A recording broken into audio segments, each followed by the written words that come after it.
ինչու է կարևոր է այցերը, որովհետև իսկապես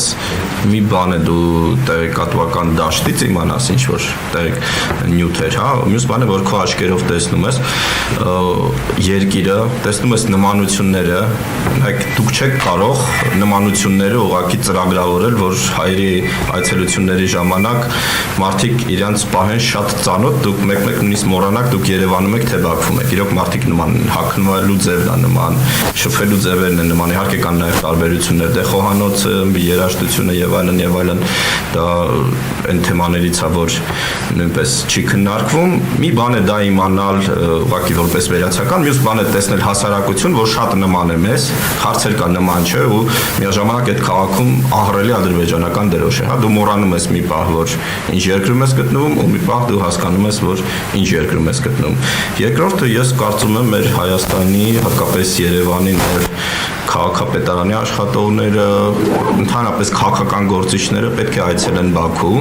պետք է տեսնեն ընդհանրապես այդ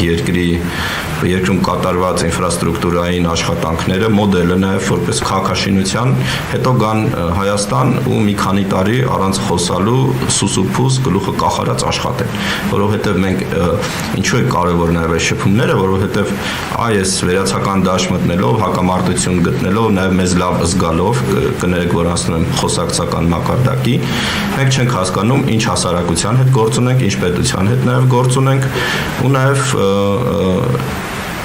միայն այդ տեղեկատվական դաշտում ինչ որ մի բան իրենք ասեցին, պետք է անպայման մենք ասենք, ինքնահաստատվենք, բայց իրականությունը գետնի վրա այս 30 տարում Ադրբեջանը շատ ավելի է փոխվել, քան Հայաստանը, ու սա նույնպես պատճառներից մեկն է, ինչու է Հայաստանը այս վիճակում գտնվում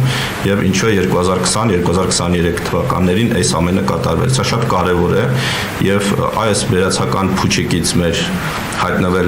այդ իրականության մեջ ու փորձել նաև դասեր քաղել կատարվածից, որովհետև 30 տարի իսկապես Ադրբեջանը կառուցել է մի պետություն, այնտեղ կա իհարկե շատ մեծ թերություն, որը բոլորիս հայտնի է ինչն է, բայց այնտեղ կան նաև